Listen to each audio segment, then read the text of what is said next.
Hi everybody. So today I'm going to talk about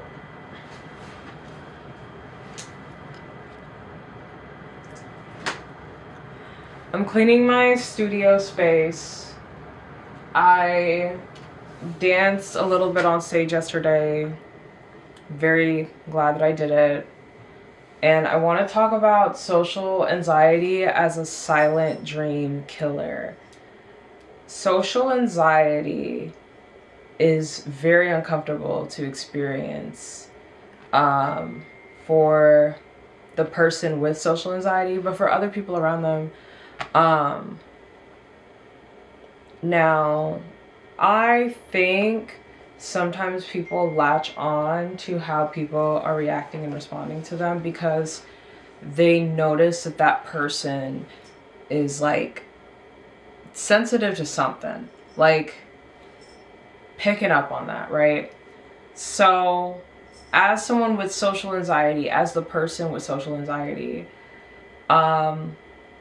you're probably, you don't get that out of nowhere. Sometimes it's from like your parents, your family, maybe like a thought pattern, a limiting belief, like something that feels like it has so much power that it is impacting how you show up in the world, right? So when you have social anxiety and then you're trying to do anything that requires feeling confident, interacting with people, talking to them, relating to people, it is, even if you don't realize it, the excuse not to do the thing that you want to do often does stem from like a discomfort from interacting with people. Perhaps some like beliefs behind what can happen in a social interaction. Social interactions are not life or death. Social interactions are not life or death. You show up, you exist in a space, you have control over how you respond to being accepted or rejected in that space. When you have social anxiety, acceptance does feel threatening. Relating and connecting with people does feel threatening. And what's so bad about it is when you're trying to heal from that, you might have an off day because nothing's linear, nobody's perfect, but you'll have an off day and someone who doesn't know you might feel like upset or challenged in a way or something, based on how you're reacting, because you don't seem like warm or excitable or open. And that is okay. That is not the time to like explain yourself to that stranger or that person, because explaining yourself in that way, if someone's already like ready to kind of like judge you and be kind of like mean and cold to you, just because you're not like being super bubbly and stuff and you don't know them, they're probably not someone safe for you to be around.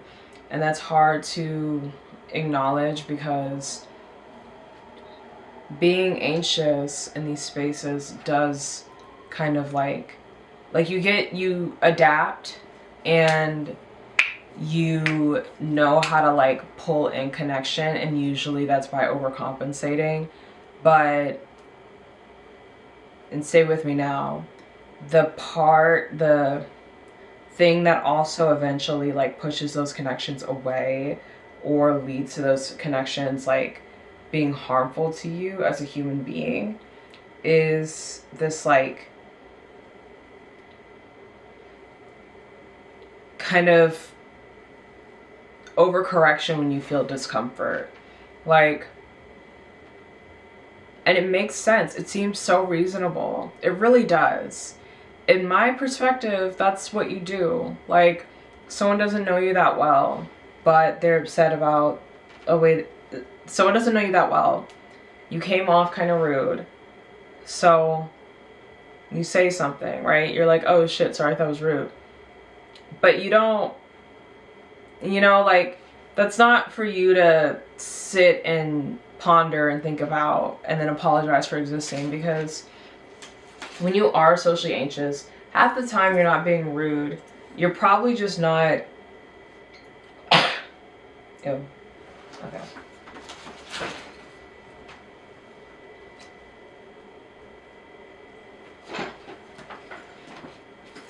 It is possible that in case you're not even really being rude, like you're just like being a person, being kind of standoffish, being whatever, and it is a million times worse when you're black. It is so much harder when you're black. But you're probably not being rude. You're probably not making that person feel excited, vibrant, and special when they are someone who like needs that. And that's not healthy for you to be around. Like you can't fix that. I don't really know what people like call it or whatever, but people who kind of like engage in that like push-pull with you, they're not healthy for you to be around. And that's a tough pill to swallow, and to even like acknowledge that and then like go through with that and make the changes that you need to make as a person. It's hard. A lot of people don't do it, but a lot of your social anxiety does come from these dynamics and uncomfortable, like honestly like kind of harmful like relationships. Even if someone didn't know me, if they spoke to me respectfully and was like, hey, like I noticed that this happened and I'm honestly a little bit confused by it, like what was going on that day, that would show me that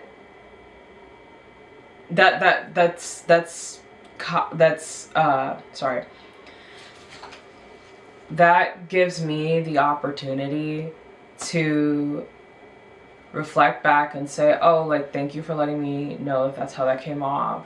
I did not mean to come off that way, and I am sorry for how that like impacted you or whatever, like, but not those words, like you say something related to the fucking conversation, right?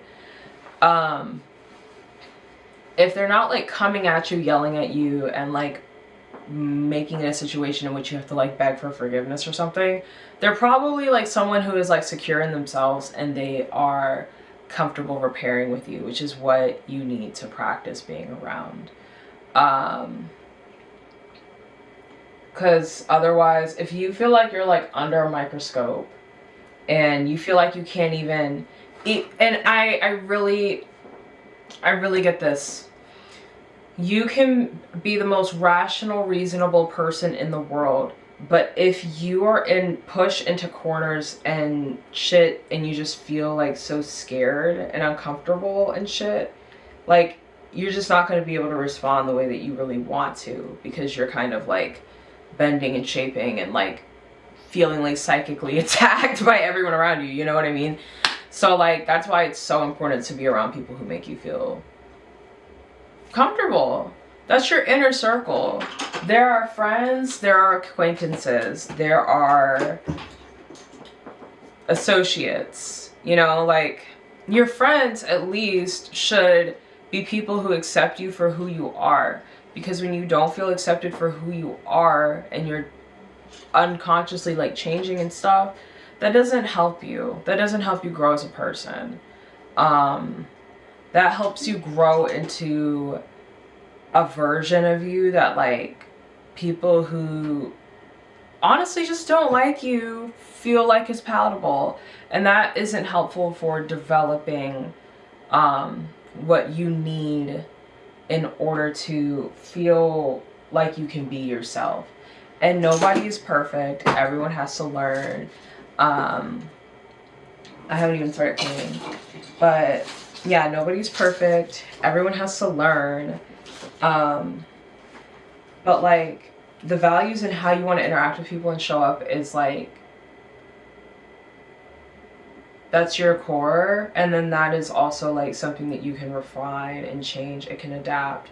You can be around different groups of people without it being a bad thing. You can change. It's okay to change. And people say that they want people to change, but as soon as they do, like they fucking flip out. Change in a different area, right? Like that's okay. But yeah, stay safe out there. I think the last thing that I wanted to mention was Oh yeah, there is unfortunately the reality that like being in your head, being standoffish, being uncomfortable with people complimenting you and celebrating you, can be read poorly by other people.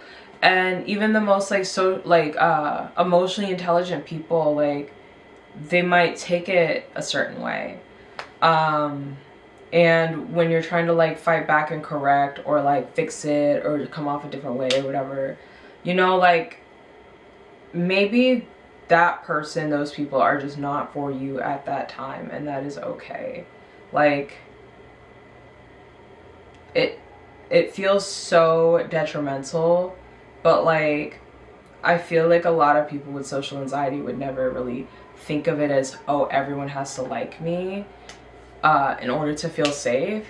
But, and I don't think that they really do feel like that, but behaviorally it does kind of align with that, because at the core, like, that is that person not liking you. That is that person having a problem with something. That is that person seeing something that makes them uncomfortable, that feels like incongruent, like that feels like something that they didn't really expect of you.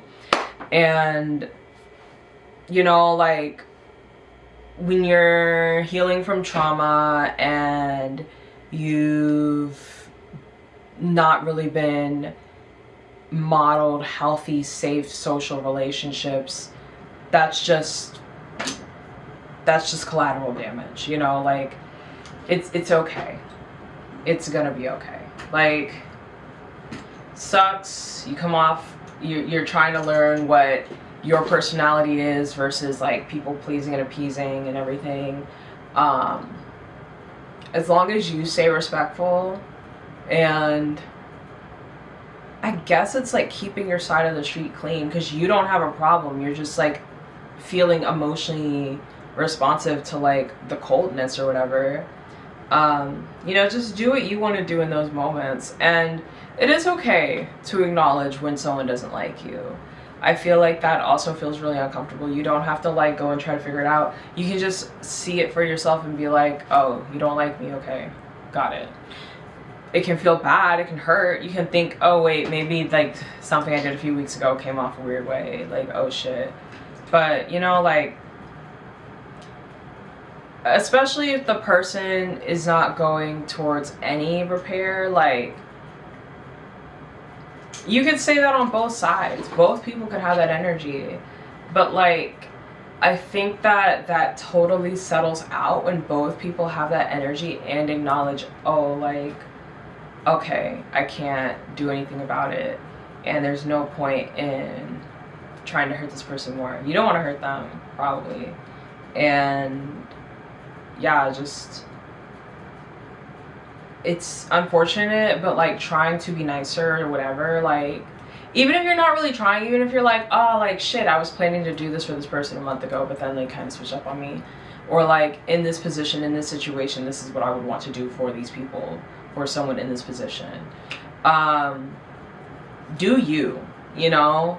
I've done that. I've had like teachers not fuck with me, or whoever authority figures not fuck with me, and because of how I was raised and what I learned from them and what I appreciated by that, when I did say like, here's a note, here's a card, thank you, happy birthday, something like that, they just took it weird as fuck. Alright, I'm just trying to get closer to the type of person that I want to be, and the type of person that I want to be does this. Am I at the point where the person I want to be is someone who gets along with everybody that I admire or appreciate? Fuck no. I'm not there yet. Am I the type of person who never comes off weird or cold or whatever? No. I'm like literally having flashbacks. You know what I mean? So I can't socially appease. I can't people please. And if in my brain I'm like, either I can respond how I want to and it's a little cold, it's a little flat, but if someone's not hyper psychoanalyzing me, they won't even notice. Or how I respond would be a tiny moment of self-abandonment. I have to choose the first one. I have to, even if it results in a negative fallout. That's just what being an adult is. That's what growing up is. That's what seeing it through is. So I'll see y'all later. Peace. Good luck. Hang in there. And you need to tell yourself you're not a bad person. I can't tell you that shit. But yeah. And if you feel like you are spiraling and you need to just figure out, please find a safe environment where you can cultivate your own joy and uplift others. Goodbye.